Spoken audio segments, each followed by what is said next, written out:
tons of antelope. I've had some deer.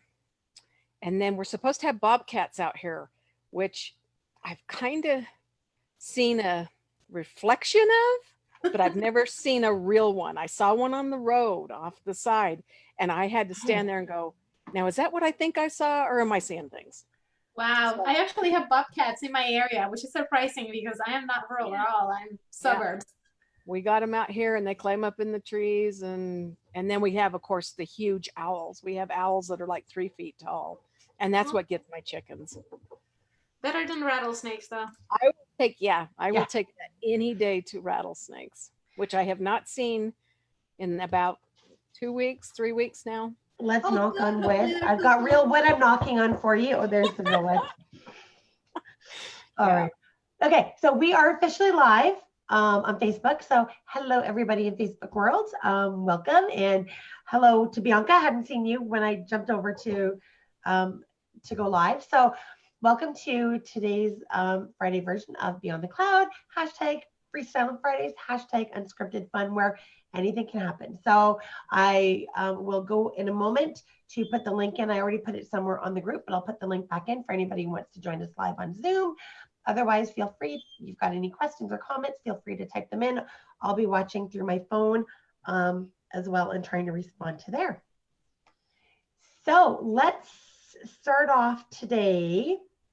You know what? Let's go, because I wasn't here last week, and Not that the other gal wasn't. I saw photos and it looked fun. Oh, Tell us what it was. yes. Okay. So one of my favorite TV shows is Supernatural, who some of you may or may not heard of. Those of you who haven't, you've been hiding under a rock, because but it's a big rock. They've been on 15 seasons. Whoa. Prime TV for 15 seasons, and I still get shocked when somebody's like, I've never heard of it. Excuse me. So they don't have a huge view. It's shown on like Sci-Fi, and it used to be on City TV, and it's shown on CW. So it's not a huge show, but it's still pretty huge, obviously, to make it 15 full seasons.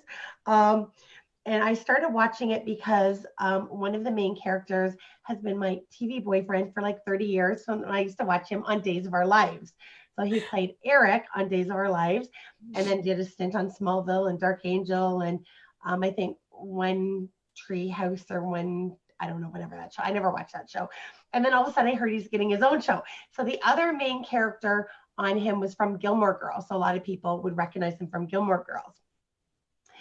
So I started watching that show right when it went on 15 years ago. And then my daughter came to me like 7 or 8 seasons in. She's like, I think I want to start watching it.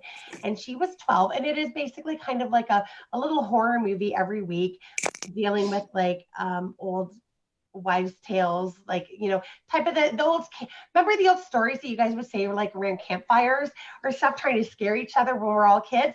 That's kind of what the show is. It's kind of one of those every week. And then it turned out that they got into a whole other thing that's like, you know, dealing with angels and demons, but not in the way that the Bible talks about it at all. And then just a whole bunch of other things, but it's more about the family and their relationships, and all that other stuff is the side. Anyway, that's become both my daughter and myself's favorite TV show. So we have now, this is the 5th year that we have actually gone. So they film in Vancouver, and they go and they do conventions. So we go every Thanksgiving and spend the weekend with the cast of Supernatural, which is very freaking cool. That is cool. Some of it is you know, we usually get to hug them at least once, meet them. It's very quick, but it's not touch them. Exactly.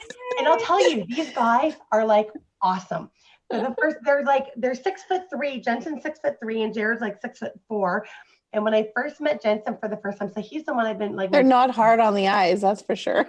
No, they're not. They're not. But they're just so amazing that they really are themselves. So some people, when you see them, the actors, they have their real selves and then their TV selves. These guys are almost all their real selves at the conventions. They didn't used to be, but they found that the fandom, and it sounds really funny, and yes, there's like a big fandom and it's a big cult following and all this stuff, but the fandom is extremely supportive of them, and they were the ones that started calling it the supernatural family. And to the point where, like, Jared has come out, he deals with depression and, at sometimes suicidal thoughts and stuff when things get really bad, like really deep stuff like that, mental health issues. He's come out public because he's realized that the fandom and the support from these crazy fans, because they're not really crazy fans, kind of maybe, helped him, and he in turn shared back. And now they have raised, they told us the figure, over $13 million just from fans alone in the past, since he came out 8 years ago with that. Wow. The different campaigns. And a lot of that has gone to Vancouver, and Vancouver based. So the very first one they did went to the charity To Write Love on Her Arms, which is a Vancouver-based charity. So they give back an awful lot to that. But it was just crazy when they said $13 million in, like the 8 years since they've been doing this, just with their fans. So they've obviously, and the funny thing is most of these people can't afford much. They don't watch cable. They watch them, off the internet. So their numbers are not true numbers to the people that watch them. When you look at like the Nielsen's ratings and all, but it's crazy. But anyway, yeah. So my first meeting with Jensen, I walked up to him. I totally ignored poor Jared. I walked up to him and I just looked at him and I said, I described the picture that I want. And I ended up getting exactly what I asked for. I'll just share this really quickly. This is what we ended up with. So it's up on my desk and people are like, oh, you've got such a beautiful family. And I'm like, thank you, but they're not my family. I honestly thought he was like your brother or something when I first saw that. I wish. Are you kidding me? No, they're both from Austin, Texas, and they're actually best friends now from the show. But yeah, I've got a picture up there, and then I've got myself with another of the actors from there, Crowley. And people think that this is because they know that that's my daughter. So they assume that I've got two grown sons, and then the other one is my husband. I'm like, yeah. But you look in here, do I have any pictures of my real husband? No. But so anyways, I go in and my first meeting with Jensen is I just look straight at him. And of course, he's the one with the short hair.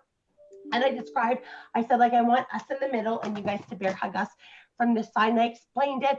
And it felt like we got what we wanted because we don't see the picture until like an hour and a half later. And I go out and I said to my daughter, I'm like, oh my God, I think we got exactly what we wanted. And he smelled so good and whatever. And she looks at me and she's like, what did you even say? Sorry, because before that, Jensen looked at me after I finished talking. He winks at me. He's like, I think we can manage that, sweetheart. And I'm like, oh, and then I walk in and then my daughter's like, what did you say? I'm like, what are you talking about? She says, you weren't speaking English. I couldn't understand a word of what you said. And I'm like, wow, okay. He obviously understands fangirl. And then we go to meet him later on, a couple hours later, to get his autograph. And I walk up and I've got all of this stuff now planned out that I'm going to say to him. I'm going to tell him I've been watching him since Days of Our Lives and try and say it in a non-creepy, stalkerish way, and I get up and he just takes one look at me in my eyes and I melt and I went, hi. That's funny. So I've never been able to speak more than I think 4 words. And I keep trying to come up with really neat things for him to autograph every year in different poses to try to create some type of conversation. And I just can't do it. I can't do it. Jared, I've had like a full 2-minute conversation with. I just can't do it with Jensen. He's so pretty and shiny. You're blushing. Yes. But yeah, so it's a very fun weekend. And everything starts Thursday night and goes like all the way through to Monday. And of course, it's very expensive. We don't get this stuff for free. It's not out of the goodness of their hearts, but I love it because they go there. And again, you get to see more of the real them. We went to a Vampire Diaries one and you could tell that they were all acting and very guarded, which is fine. I expected that, but it was very different because I had been to some of these and I'd been like one of the actresses, Kim Rhodes, she is more well known as, so she plays Sheriff Jody Mills on the Supernatural, but she's more well known as the mom on the Sweet Life on Deck. She actually last year and this year too broke down and started crying right on stage, like and because people were asking, what type of impact, because you can go up and ask everybody questions at their panels, and somebody asked her what type of impact being on the show has had on her personally, and she just broke down and she like went through and tell us she used to be abused as a child. She was an alcoholic, all of this stuff, like sharing all of this stuff. And she says, I used to be really hard. I come in here, she says, I'll tell you, you guys threw me for a loop. I'm not used to being accepted as this. And since she started realizing the power and she shared back, she's healing herself and helping other people to heal. And just to see her break down. And I'm like, oh my gosh, I started bawling. Half the audience was bawling. Like, it's crazy, but you really see them, which is it's a really unique experience anyway. So that's what I do every Thanksgiving. And that's what all of those pictures are all about. And yeah, I hope you guys all had fun. Anyway, so enough about me. Oh, I've got a few more people that in. So why don't we start off with keeping that in mind? What is the most unique experiences that you guys have done? I've been on TV a couple of times. Have you? Yeah, Very I cool. kind of awkwardly on a dating show. No way. Years and years ago. Like, I'm not single by any means. But yeah, I was on First Dates Canada. That was pretty funny. Oh, that's cool. And it was like a whole room of people on a blind date. You literally like walk in and meet them, and they film the whole thing. It was pretty funny. Oh, wow. It was like a TV series. And what else? I was like extra in a couple music videos when I was like 18. Oh, that's cool. Yeah. I don't know.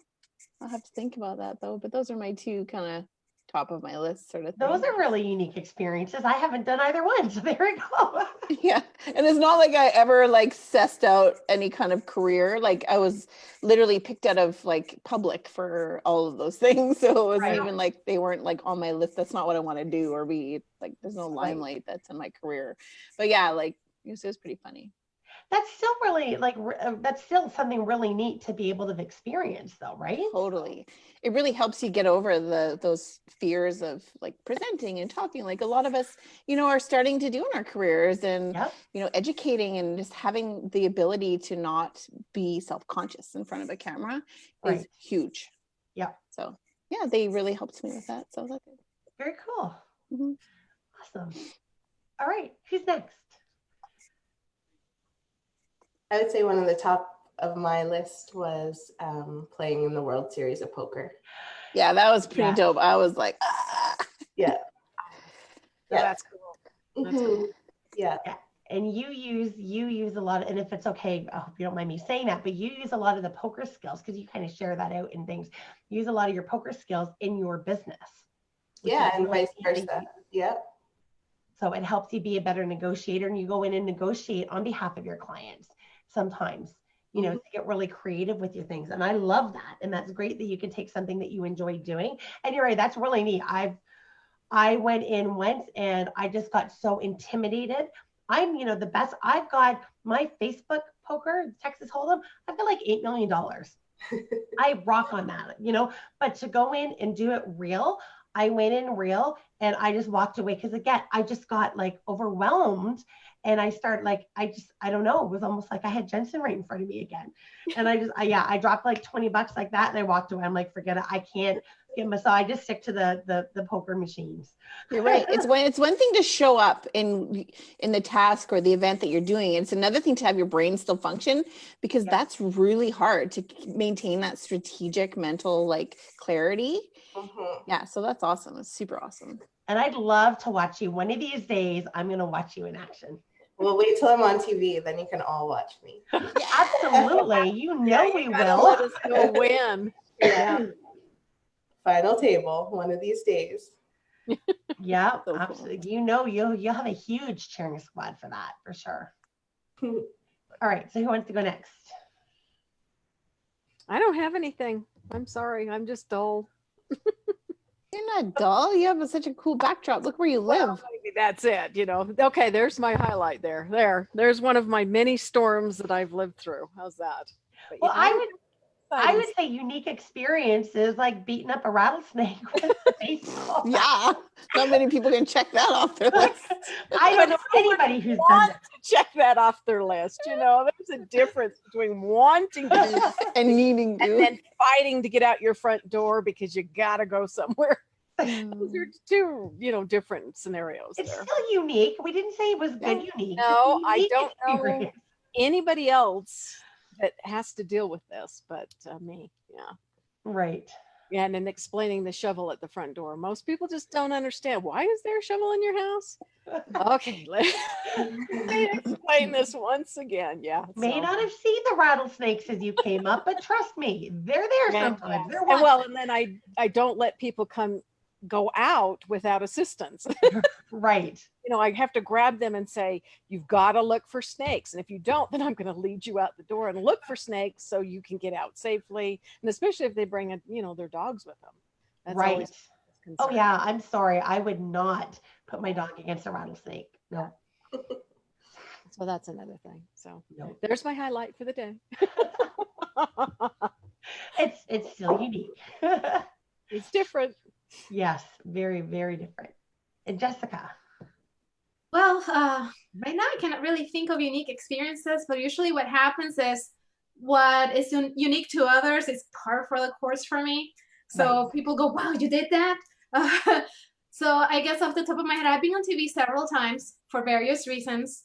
The ones that I think it's no big deal and people think is unique is I used to, in a past life, over a decade ago, I was a certified paranormal investigator. And I was on No TV way. investigations in Spanish. Like they even tapped me to film a pilot So awesome. similar to Ghost Hunters, but for Spanish TV.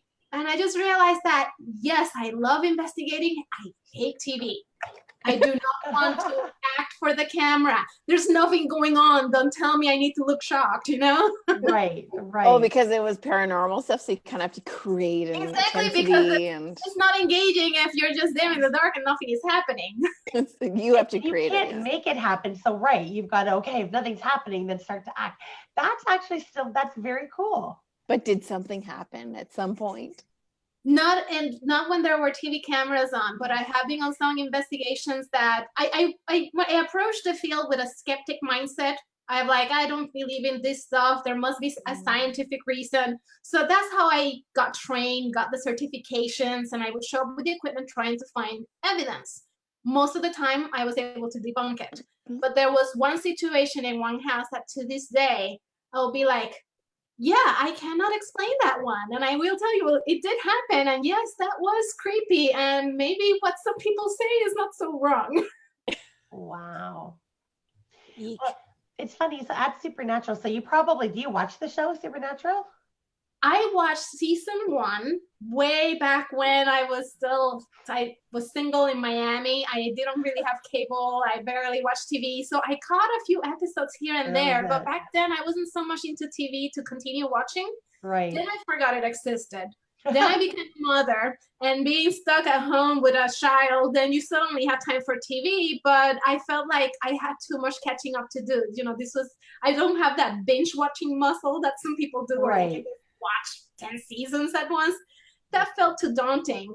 So I may watch it again because I know it's right up my alley. I was going to say, it really is. Well, okay, if you do, my only advice, push through season 7. Season 7 was a horrible season. Excuse me. They admit it's the worst season. Like everybody admits it. There were a few good things that you need to know, and a few good characters they introduced that you kind of need to know for season 8 and going forward that you will totally miss out on.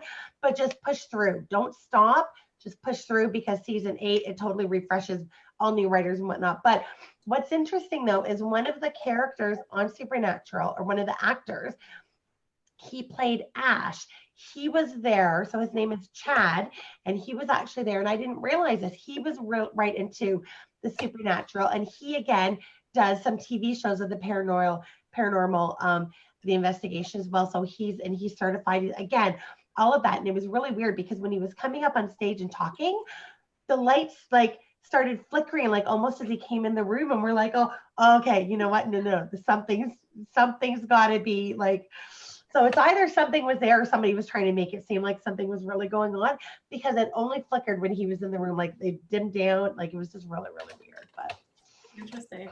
anyway. Well, thanks for the heads up about that season. It's good to know that they survived it. It's what I tell people about Doctor Who, the new Who season 1. It's you need to get through it. I know it sucked, but it does get better. You just need that foundation.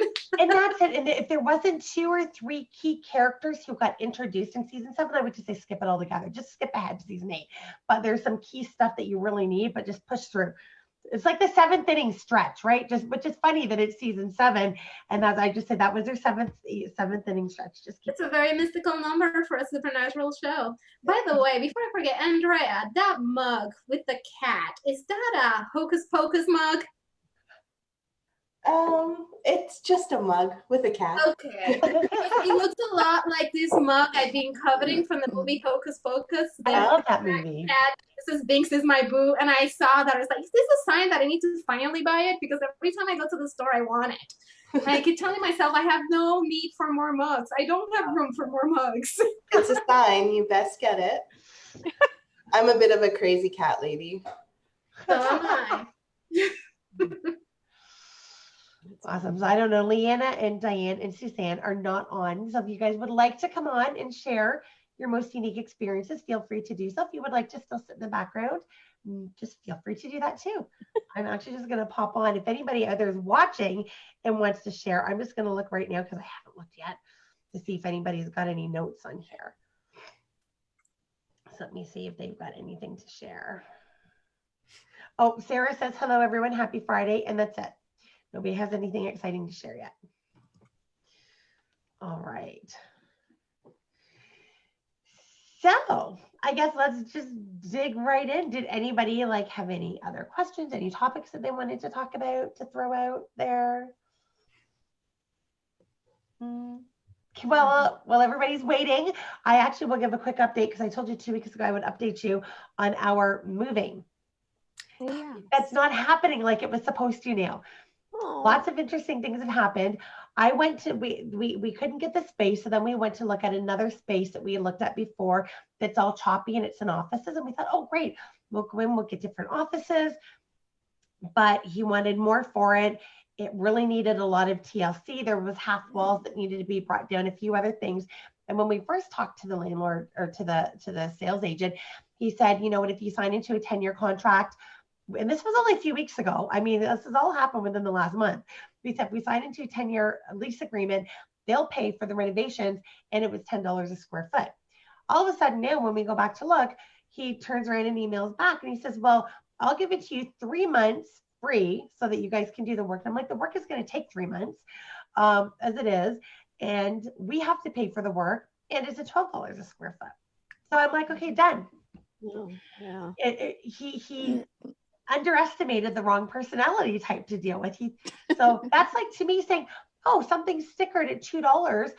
Somebody negotiate me saying, I'll offer you $1.50. And you coming back and say, okay, now it's gone up to $3. Just because you wanted to negotiate, it's going up. It's like, no, I don't work that way. So then we came back and, you know, all of us talked about it. And I said, that's fine. I said, we will just continue using what we're using. I am going to start going downstairs. Downstairs, we've just got like a couch.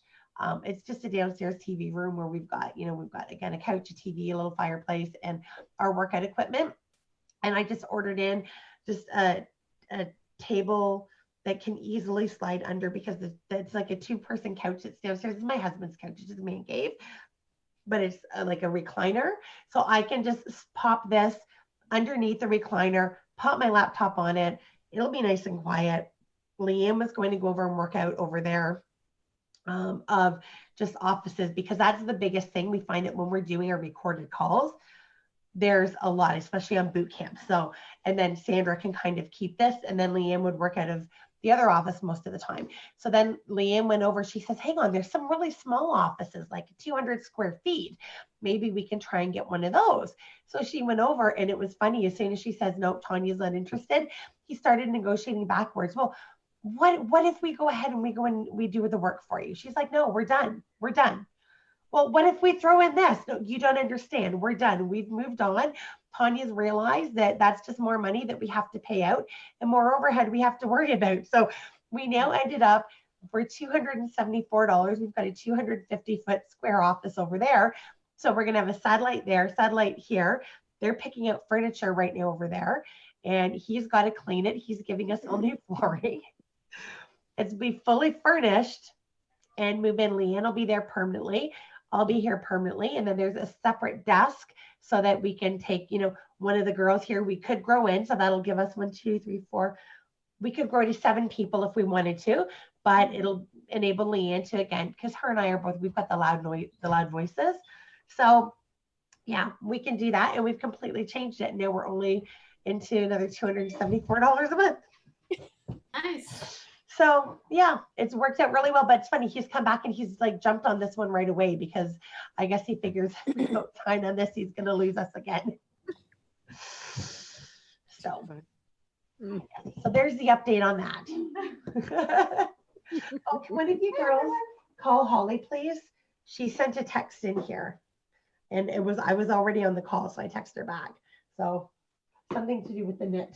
Sorry, we're converting clients over to knit payroll, and there's a question on one of them. So I've been wanting to learn more about knit payroll. Do any of you use it? we've started to. We looked at knit payroll 2 years ago, and they looked really good 2 years ago. But every time we wanted to do something, it had a limitation. And the answers that we kept getting back from them at that point were that would mean that that's not their ideal client. And then we finally said, okay, well, none of our clients are going to be your ideal client because you're saying no to everything. It doesn't have that functionality and it's not on the roadmap. So we pulled away and we went to Payment Evolution. So we've got Payment Evolution and QB standard, our two options essentially.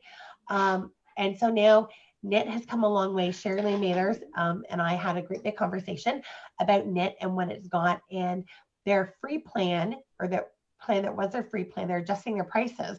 It's now going to, as long as we sign clients up before the end of the year, we can get them grandfathered in at $20 a month with no per client fee. So it's actually going to be cheaper than QBO standard for clients. I think it's under 10 clients or whatnot, which is still most of our clients. We can get them over there. So it's going to be better for them, save money. And it files the ROEs, it files the T4s. The employees on board themselves. It's been really beautiful. So we've taken 3 clients, I think, so far and moved them over.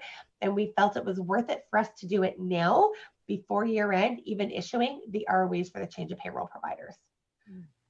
Just because now, again, we're charging our clients out based on value and we're able to profit on the difference. I had a good look with Sherry Lee the other day as well, and it's definitely come a long way. Yeah. The T4s have, you can basically override all the boxes yourself, which is a big deal, I think, for. Yes. So that really impressed me. It looks like the year-end function has come a long way, and the onboarding was really cool with some of the features like uploading of tickets and tracking when things expire, and then it would contact the employee and say that WMIS is expiring, please upload your new ticket, things like that. Oh, cool. Yeah, there's like a full built-in HR portal that you can, we haven't gotten into that side of things yet, but yeah, it's really, really cool. Yeah, it looks like it's come a long way for sure. Yeah. Do you have if you do the payroll within their software, do they have to do the payment processing? Yes. Or okay. So they do for the CRA payments. WSIB is an option. But you can turn it off so that they'll only deduct CRA if you want to override and have them pay the employees by check. So they didn't used to be able to override the employees to check. So now you can. Yeah. So now you can do that. Because that's what I do in Payment Evolution right now. I override, I put them all as pay by check, but then I just pay them in Telpay because I can have a 1-day turnaround time in Telpay. Right. Because my client will just transfer the money directly. Right. Yep. So you could still do that same option. Then all that'll come out is the liabilities, or or WSIB if you want to add that on. What I don't like about any of the online payroll processing systems is anytime you need to make an adjustment, like in desktop, you used to just be able to double click, change your hours, rejig your payroll taxes, everything's good. But it's a nightmare in most of the online providers that I've used in the past, where you have to like manually reverse everything, put a new one in, and we get that a lot, unfortunately, with people that oh, I missed a day, or oh, can you add this in or that? So we found that that's been a real hurdle for us, is to anytime you have to make adjustments, it's a nightmare. And you're right. It was desktop. beautiful in desktop because we knew what we were doing. You could just go in and adjust it. Yeah. But even in payment evolution, like I just don't close payroll for like a few days. I just leave it just in case something hot comes up. Yeah. Because I learned that lesson the hard way. Yeah, I learned it too. And that whole close the books was a real issue too. We got in trouble with that a few times. Yeah. Yeah. Why does it have to lock? I don't understand. Me neither. Yeah. So Tanya, all your talk of supernatural, my cell phone was listening, and now check out the ad that I have. And of course, you've got Jensen too holding it up. Big Brother is watching. Google's listening. Absolutely. There is. That's hilarious. Oh my gosh. You'll probably find the same thing now, Deb, when you actually can look at your phone too. Yeah, right now it's running this webcam. So, yep, at some point. Yeah. Oh my gosh, that's funny. And you know what? That happens a lot where we've done that. We've talked about something, and then all of a sudden, like our neighbors ordered in or got a canopy basically. And all of a sudden we're getting ads for it. And I'm like, that's what they just got. Like, it's just really weird. But yeah, Big Brother's listening. Mhm. Never. Maybe the online payment providers are listening. Well, that's okay because we're not saying anything that's not true. And you know what? As much love as I have for the people at Payment Evolution, I really do. They just have not come as far as Knit has. Yeah, and they haven't made the strides. Exactly. And you know, the fact that we have to go in and manually close out, and I think that's what we're probably just talking about, close out every single month. Otherwise, if the payroll liabilities don't go through, that's on you. That's your responsibility. No, it shouldn't happen. I don't even close it every month because I've got a couple different paid cycles. So I have to close after every pay cycle if I want to reconcile the bank to the payments I'm doing at a TellPay. So it's like, it's a pain, but I get it. The close is because there's the push, right? But if you haven't pushed it to the accounting software yet, you should be able to like manipulate those figures. Yeah. Well, I know what I'm doing, and it's on my plan for the rest of the weekend to fix this up with every other client, is we couldn't get, again, the journal entry couldn't push through even with Knit until after it processed. Because I'm like, but I want it same day. I want it just while I'm in there. I don't want to have to log back in tomorrow or the day after. And we can't, it just is not going to work that way. So what we're doing is we're actually grabbing it, and from the summary report, I'm just going to build a journal entry. It'll take 15 seconds to fill in the blanks from the journal entry. So I'm just going to fill that journal entry in there and be done with it, and just tell the girls, grab the report, attach it, then we're done. We're not going back in 2 days later or a day later to touch it, because that's just a pain. Then I go back to why not just do it in desktop if you're going to do a journal entry anyway. Well, I only do because of the employees end of the equation. That part is the payroll softwares have down pat. They can log into their apps, they can have their real-time stuff, and the employees like that, and then they can't bug me. Yeah. Right. And you go back to desktop, they have to come back to you for everything. So that's the only reason. Yeah. There's ways to create portals though outside of payroll software. Right. But now you're still tying yourself to a single computer where you've got your desktop. And we've had, even though here, like we've got 2 clients that we run payroll through that we've even had, and that is backed up, and I had to go in there and pull something, and Sandra didn't go in and pull down the most recent one because I'm normally not in there. She logged on her computer and everything was different. It was all different year to dates because she didn't grab the most recent one. So that's why I would say that, you know what, yeah, even though we're journal entering, still do it, because then we can do it from anywhere, any computer. We're always working with the updated information. Nothing beats the QuickBooks desktop payroll, though. I know. I know, it's so hard. I know. It's and especially when you're sitting there going, well, I just run one payroll once a month for them or something like that, and it's just nice and easy. But it's then you're not, again, stuck to. Totally. Payment Evolution allowed me to go to Italy. So I'm not going to, I have zero qualms. I don't care. Exactly. I never thought I'd be able to take a vacation more than 4 or 5 days. Yeah. Right. Yeah. So no, That's great. So yeah, so that's my thoughts anyway on payment of, or on net. Again, we haven't gotten too much into it. I'm just trying to see if there's anybody that's commented yet because I lost it. But we haven't gotten too much into it, but it looks there definitely seems to be a lot more. And again, once you start getting into the HR side of it, what you can do, the follow-ups to, again, if you've got somebody who's got a different license class, again, like Andrea was saying, the automatic emails to them upon an expiry date of something there. Again, their, WSIB, or their, they've got to have their serve right or whatever it is. I can't remember if you're like a server, your license or any type of like class license or anything. You can have all of that in there and do that, which is very, very cool. And it's the responsibility of the employee too. Yes, exactly. Exactly. So at the end of the day, it's definitely a savings. There we are. Nope, that's not us. I was looking, oh, people have commented, but that's not on ours. Look at that. I handed my phone away and it's gotten lost. It's now off my Facebook feed. That's hilarious. So does anybody else have, I know Jessica and Deb, you guys are US. Does anybody else have anything to add about NIT when we're talking about that? I don't even know what it is. It's payroll. Yeah. Canadian payroll provider. Yeah. So What do you guys use down there? I was just gonna say that. What's your favorites and why? I use Square, and it syncs directly with QuickBooks. I just go in, and T-Sheets. So I just go in, open up the app, import the timesheets. It does it in 1 second. And Square does payroll. Yeah, and I just did that before. Yeah, I just check off to make sure that the hours did come in as they should be, and put any adjustments for somebody getting a bonus or whatever, and then I just hit process, and it processes it, and you hit a button that says sync to Square, and then if anything is bizarre, you have 4 days to cancel. Okay. So yeah, it's like Square, like the credit card processing. Yeah, Square like the credit card. Yeah. And see, that's all we get in Canada is the credit card processing with them, and that just does not integrate well with QBO at all. Really? I have no problems with that at all. Duplicates of everything. Really?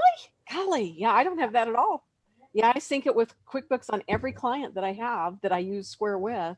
Right. And yeah, if there's a problem with payroll, I just say something happened, and I can go in and just pay that person that got missed or do an adjustment instantly.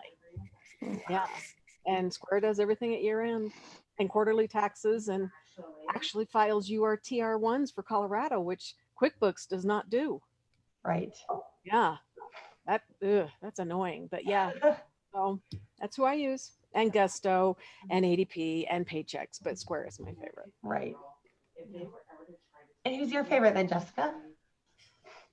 Most of my clients, they handle their own payroll. I Smart. have several S corporations with the owner that needs to do their payroll. I use Patriot for them.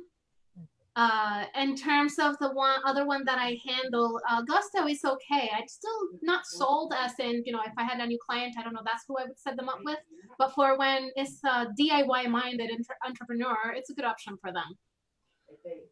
Nice.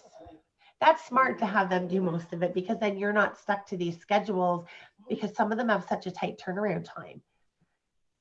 Like yes, and it was not by design. It just happened when I got on, say I have a new prospect and I ask them about their payroll needs. Oh, I have a payroll processor for that. I just need you to enter the journal entries. Like perfect. Done. Beautiful. Beautiful. That's awesome. Yeah, you guys have so many more options of anything in the States, because again, all of Canada, like we've got much more land mass, but if you were to take the full population, I think it is, and I think it's still that we are less people in all of Canada than you guys have just in LA alone. Wow. Boy. So therefore that's why our tech is like so far behind, and we don't have as many options because you're looking at population wise. I mean, they can't make as much money with us. I guess that's the way to put it, but sometimes it's app overwhelmed. As we're seeing now with the financial series, how many different apps are there to do cash flow projections? It's so I know, right?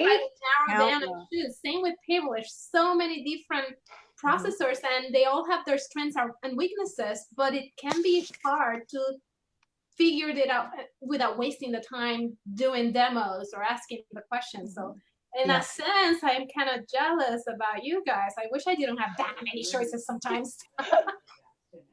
I Yeah, heard that has to Sage. be- sometimes it's actually pretty good to not have as many options. But same thing, sometimes it's a pain that we need more options. I don't know if you guys have any Sage clients, but I did hear that they're coming out with a payroll solution for their cloud-based product as well. Oh, cool. Yeah. I don't deal with Sage, but that's, Yeah. you know what? I think we're going to see a lot from Sage lately because, like, I was Mhm. just talking to somebody today who she was explaining that she used to be on Sage and then came over to QuickBooks. And when she used to do her own bookkeeping, so she's a business, but she used to do her own, and she did it on Simply. And she says she just can't deal with QuickBooks, so she farms it out to have people do it on QuickBooks. And we were talking about the differences and whatnot, and even with the money in it. And although it's taken Sage longer to catch up, like they just bought auto entry, they're coming out with that. I think that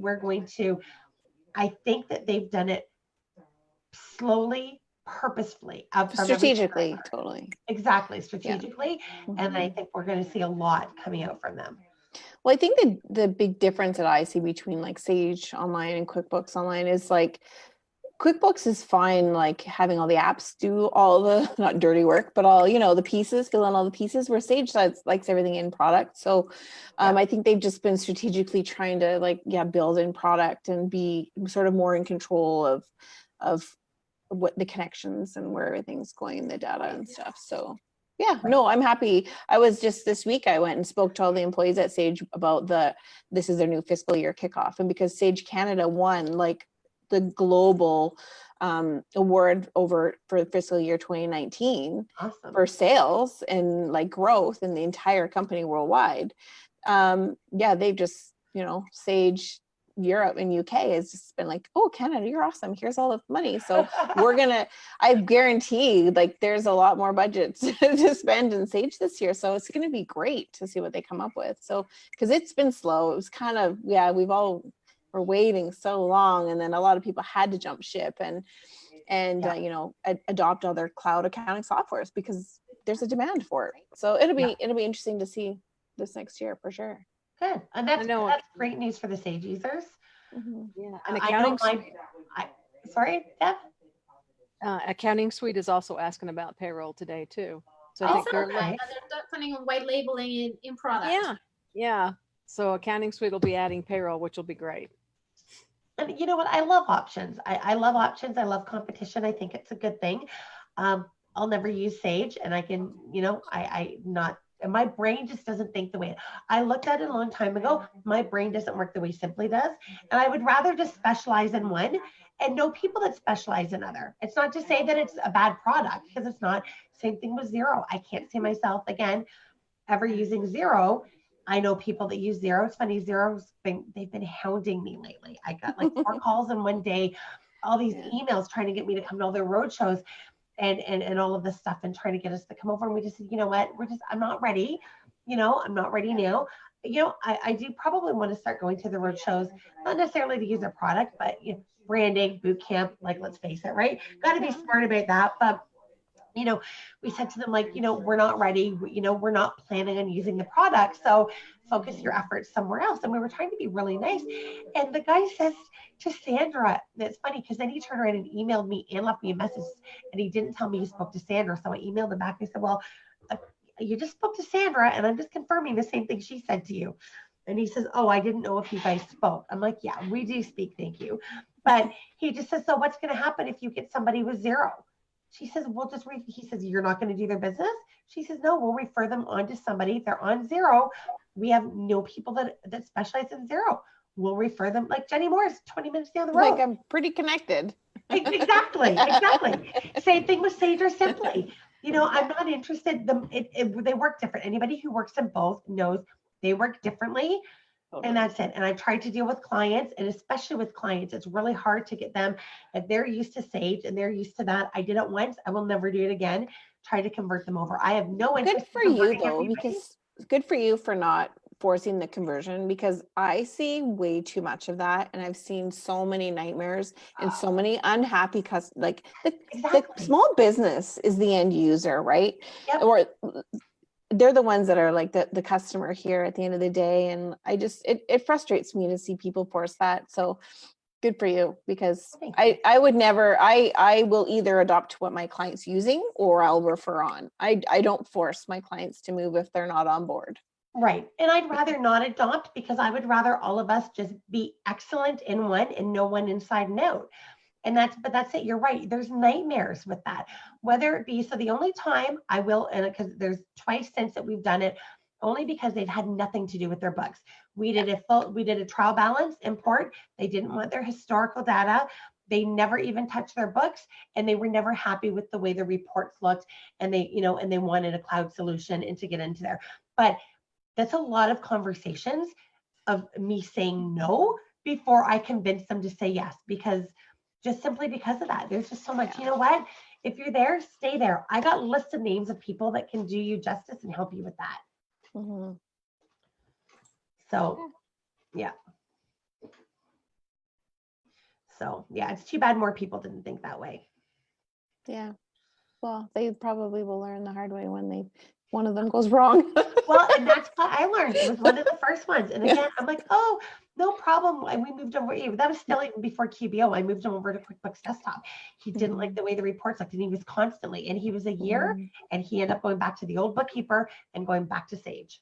Yeah. And I just said, you know what, that was a big old waste of time, because, I mean, especially we're not making money that first year, not really. It's after the first year that we're really making our money, because that's when all the processes and everything is running smoothly and the client's trained and everything is set up. And I'm just, it's not worth it.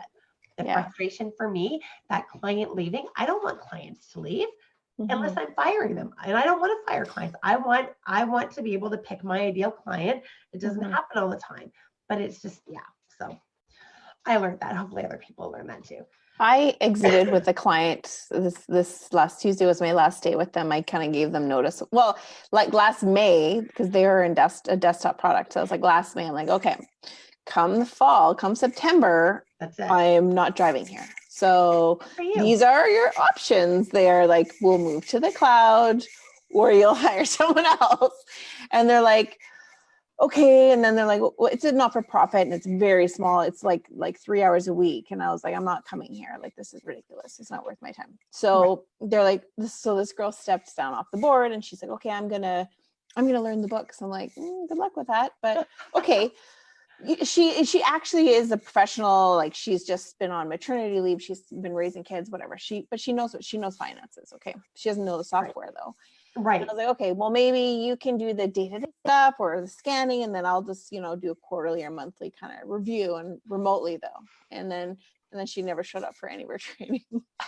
So September rolls around and I'm like, so yeah, I guess I'm giving my notice today, because you guys aren't empowering me to move this to the cloud. And so anyways, my last day was Tuesday this week, and they threw me a party.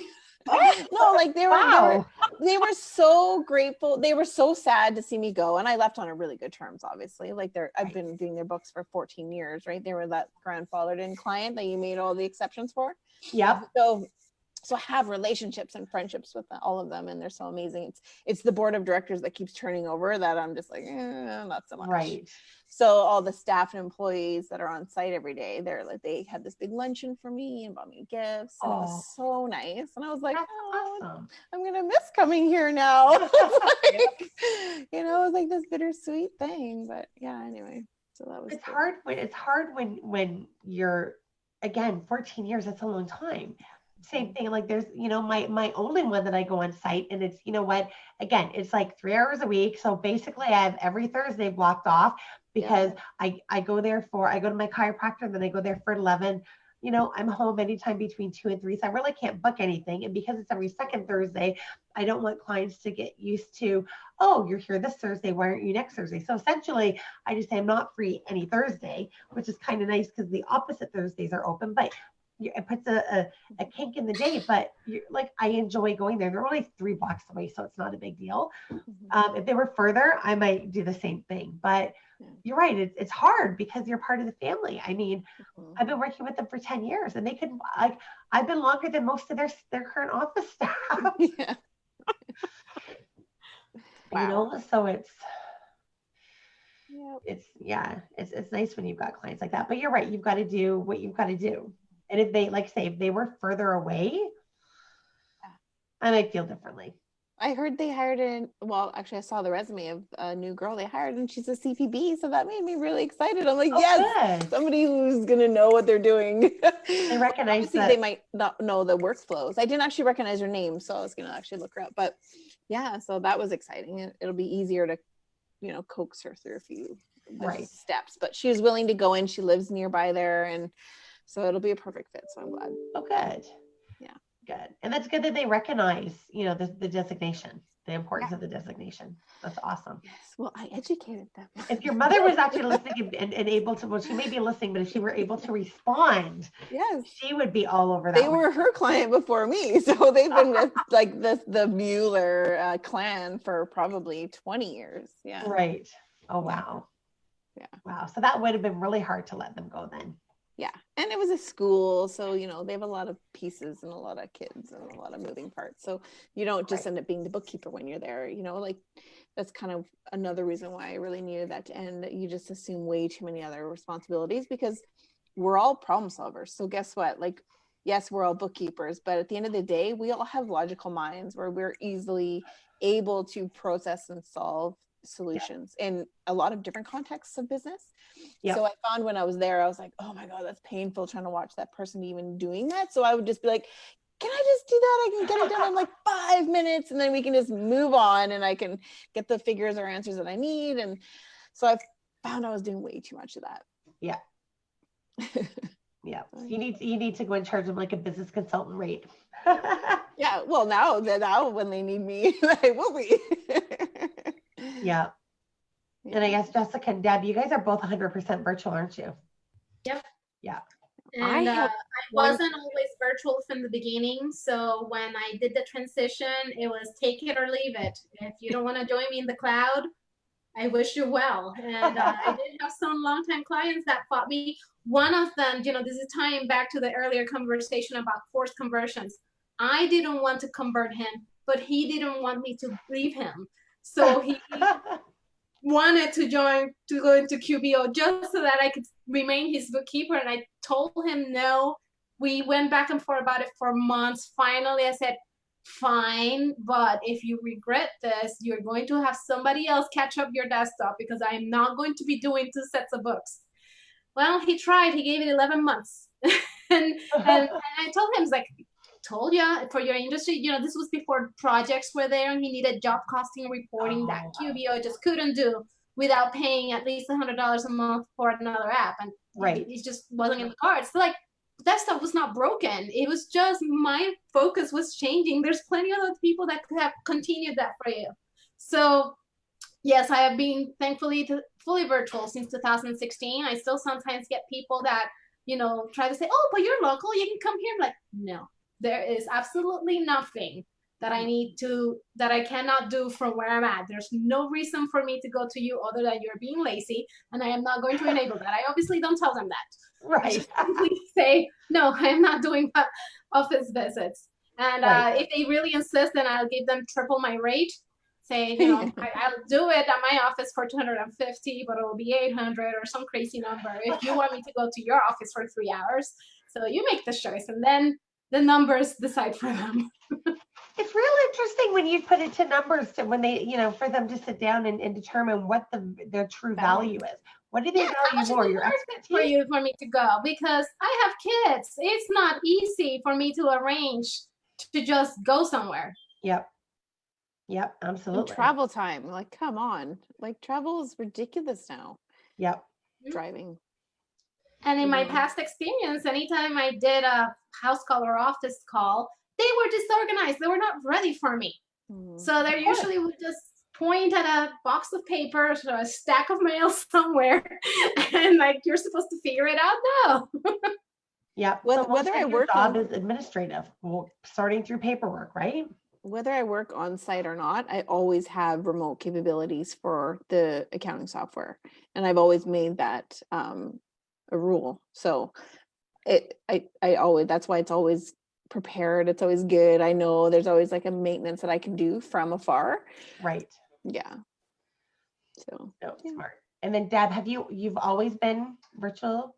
I've pretty always much? been, yeah, I've always been virtual pretty much, but I do have one client now. I've had him now for 2 years, and he's got 4 companies on desktop, and he was running 2014 when I took it over. And I've only been Wow. with him for 2 years. And so I've converted him to 2019. He doesn't want to go any further than that. And I keep threatening him, I want to do this virtually. So some stuff I do from my home office, but other stuff, because of the 4 companies, and he has a profit sharing and different things we have to work on, I actually do go in and see him twice a month. I do. And it's an hour drive one way for me. Wow. Yeah.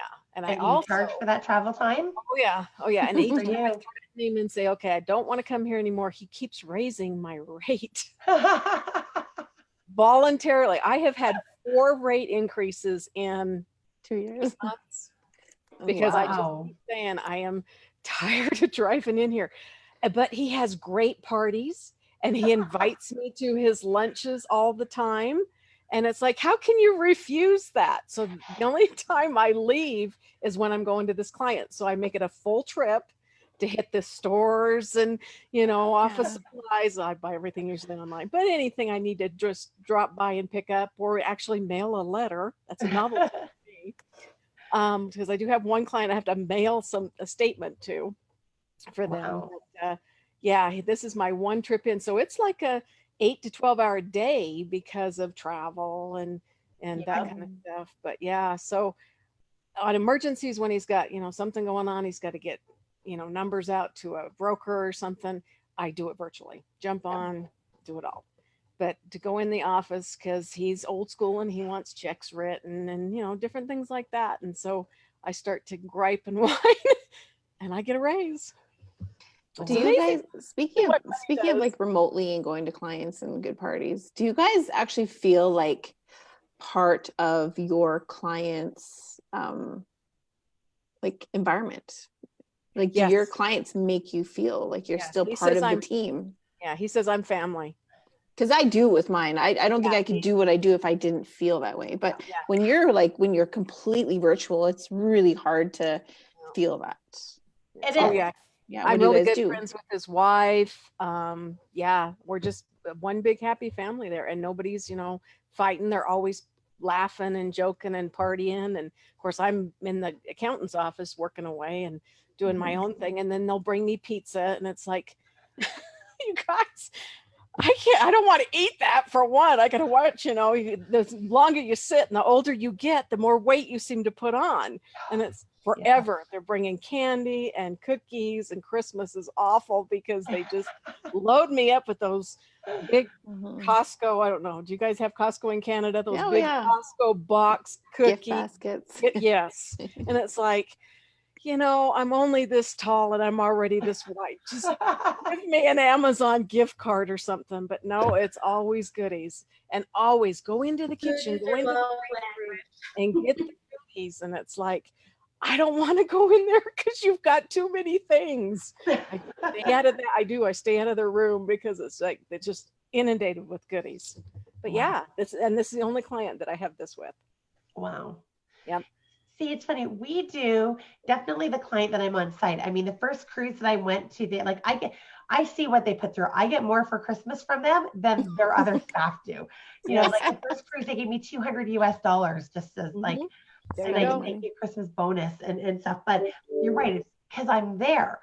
Out of the other ones, the ones that we have that closer type relationship with, again, they're the ones that have been with me the longest. I find new people that come on, we have to kind of like convince them. It takes more effort on our part to say, hey, we're your partner in this.